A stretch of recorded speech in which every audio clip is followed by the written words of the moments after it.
Greetings and welcome to my dear Taurus. This is Ron from Tarot of the Twin Sun. Welcome to my channel.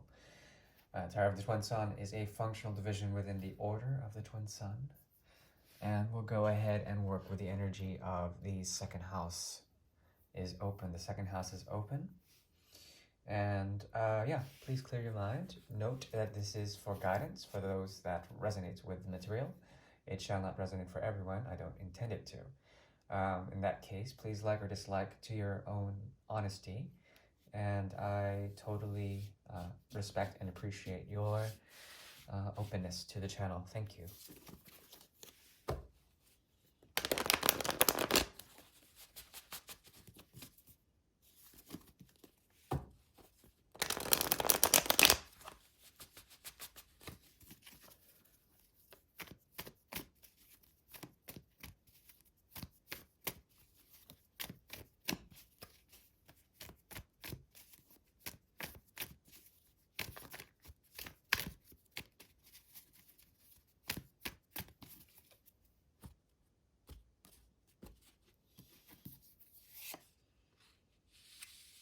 This is a singularity reading.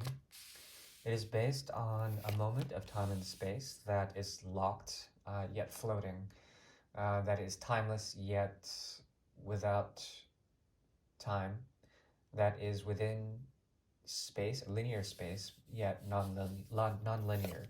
So there is a point of singularity,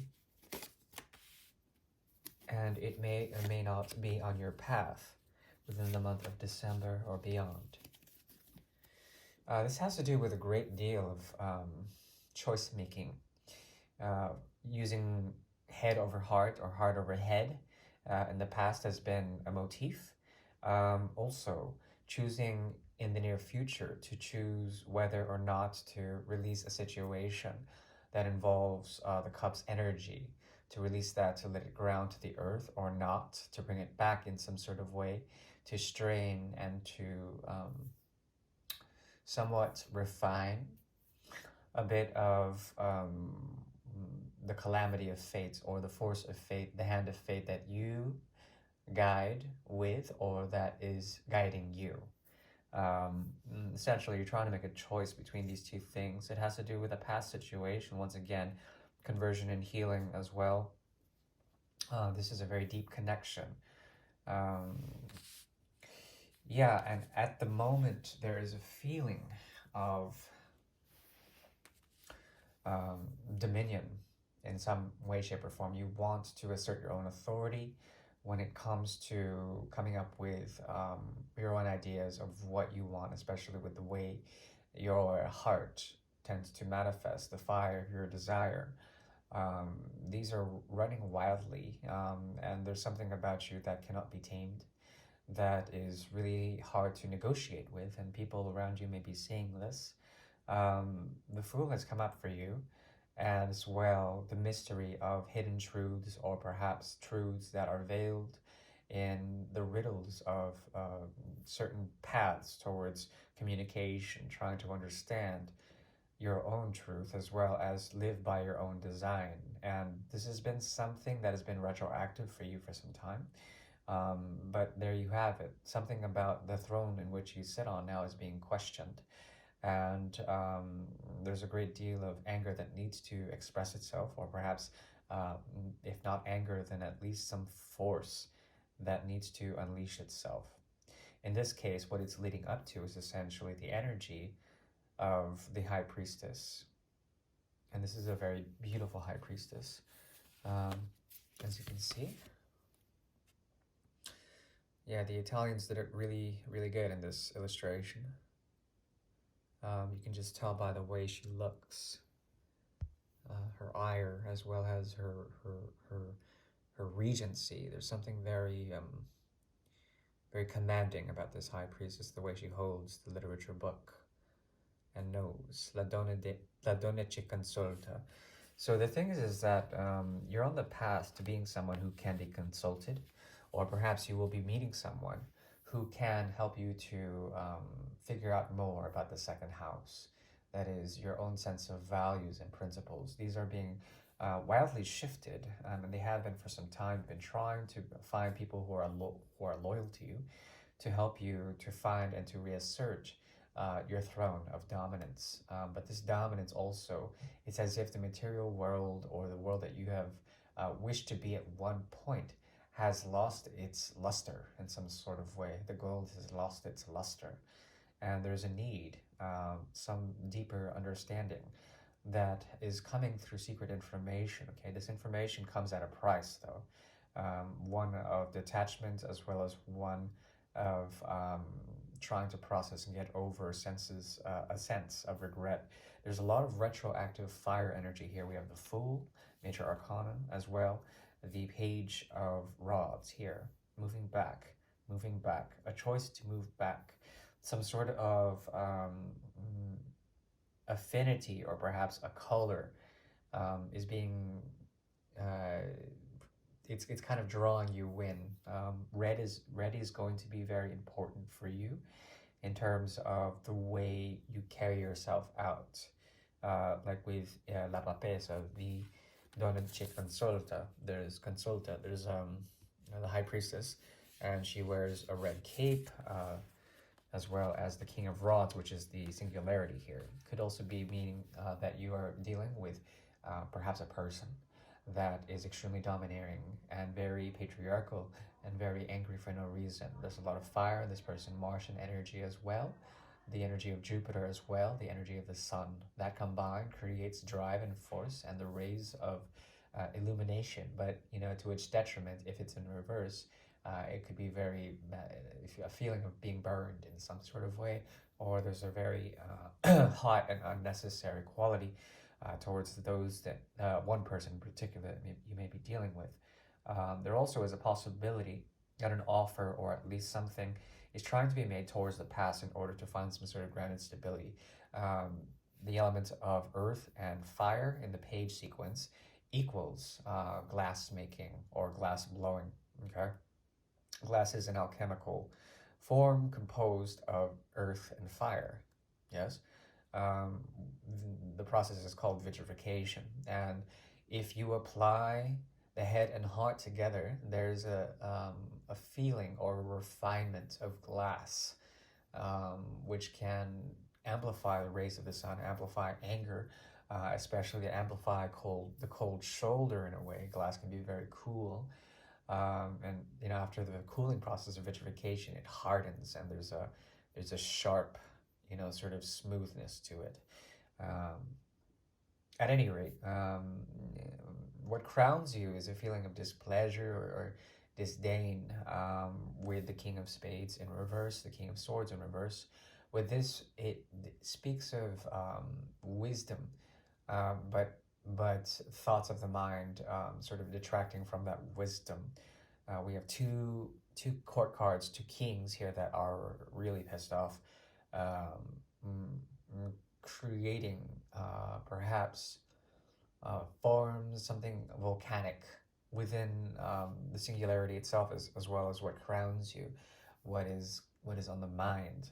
There's a form of regret in terms of an offer that once be made in the past but no longer can be sort of given, because you've left someone, or that you've been trying to go back to someone who's been very Libraic in nature. This has to do with the seventh house, the other as well, the option that they cannot take because they dwell in a type of darkness without your presence, or perhaps there is a need to make a choice, but it's very airy and very very obnoxious. The past it does not seem very stable in my opinion, um, but there is an attempt to balance. Okay, and that is one thing that you want to do in terms of bridges with the past. There's something about balancing out that needs to occur. Okay, if you listen to your more intuitive impulses, or your more subconscious or unconscious uh, um, um, sort of guides, there's something here trying to set you onto the path, okay, of retribution. We have here the La Papesa and Il Papa, which is the High Priestess as well as the High Priest, right? This has to do with commitments and secret knowledge. This reading is about um, trying to understand, and this is your card, by the way. Taurus energy is here, it laces this, but also the High Priestess. I read her now as a bit of that Venusian sort of Taurian mystery here, okay, through knowledge, and this is through commitments, but also through practicing ways of dogma. I see Sagittarius as well, the ninth house, being a philosopher in some sort of way, or at least pointing to the reason, pointing. Jupiter is strong here.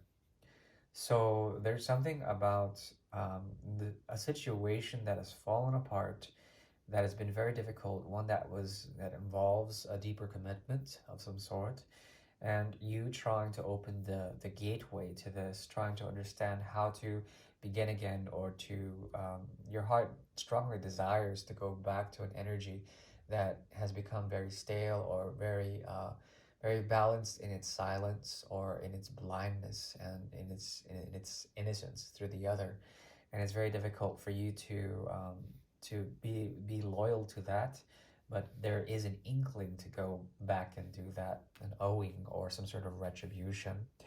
But the more mature aspects of you are trying to develop themselves, but it turns out into anger, and there's a lot of like anger here, as well as regret that's already processed, but now it's bringing you into a state of knowing, deep knowing and spiritual understanding, but it's something that you can't express as the result with La Papesa.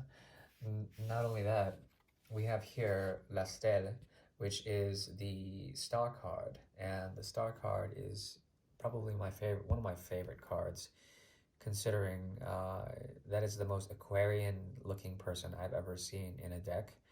Um, and yeah, there's something about it. This is the challenge because it's on the horizon. It's on the horizontal. And in this placement, the star, it speaks of twists of fate, ill fate, not being able to control yourself while under the influence of certain things. As you can see, this person is under the influence of, a strong addiction, a fixity of Aquarius towards the idea of compassion, of healing, of trying to give back to Mother Earth in some sort of way, the water of life, no? At the same time, there's something about it that has to do with yourself and the other. The energy of Aries is strong here. Mars is strong, as well as the fixity of Aquarius is strong, trying to assert yourself in terms of fixed cardinal attributes, moving forward in a strong Taurian way, a fixed way, that is regulated by the movement of the sun, by the gravity of certain, celestial influences, that is trying to be, your guiding light. But at the same time, even if it were your guiding light, you would still try to rebel against it. And because of such, there's something that you cannot express, that you want to express, but you're holding yourself back. You're going to come into mirrors too, potential after the singularity, come into mirrors that want to express something to you. They know it. You guys both know it, but it's just very difficult because there's something about the very nature of the water you carry for others, the empathy you carry for others, that is coming into question. Okay, that is what I see. The advice. Once again, the Ace of Swords shows up with the Fool in the reverse. Okay, that does not surprise me. Um, Once again, that vitrification process is strong. If you think of the material of glass, for example, on a pair of spectacles, it allows for, in its very science and its compressed and refined nature, to bend light so that the viewer can see through it, to make it crystal clear. There's something about the processing of anger and the understanding of the anger against certain institutional levels here of social strata that you may not be in total harmony with. And there's something that something about you that wants to assert yourself in that, and it takes a while for you to see things crystal clear. It reminds me of an old movie that there are these two guys that are stranded out in nature, and they're being hunted by a bear, uh, and there's a need for them to make fire, and they're running out of matches. So one of the guys a helicopter flew over, and the helicopter missed him. So the other guy, this guy was like, trying to chase after the helicopter. Then he started losing it because the helicopter flew away, and he just had a breakdown. So the other guy, was like, "Yo, so how do you make glass out of ice? There has to be a way. Think about it. There has to be a way of making glass out of ice." And the guy couldn't think of it, and then the guy was like, okay, how to make glass out of ice. Ice. You take a piece of it, you mold it with your hand using heat to focus it, to compress it into a thin enough lens so that you could take the rays of the sun and concentrate it and make fire. Hopefully that helped. I do appreciate your support for the channel and whatnot. Yeah, and if you like, please like or dislike to your liking. I do appreciate your thing, and I do appreciate your time as well. Thank you for spending it with me, my dear Taurus. Hopefully I haven't called you another zodiac sign, but I've been throwing out zodiac signs like crazy. Thank you very much. Bye.